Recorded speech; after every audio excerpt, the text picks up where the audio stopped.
সূর্য তাকেই দেখতে চায়, আকাশ তাকেই ডাক পাঠায়, বাতাস তাকেই খোঁজে।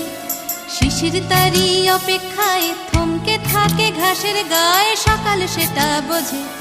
সূর্য তাকেই দেখতে চায়, আকাশ তাকেই ডাক পাঠায়, বাতাস তাকেই খোঁজে। শিশির তারই অপেক্ষায় থমকে থাকে ঘাসের গায়ে, সকাল সেটা বোঝে। অন্তরে তার মাটির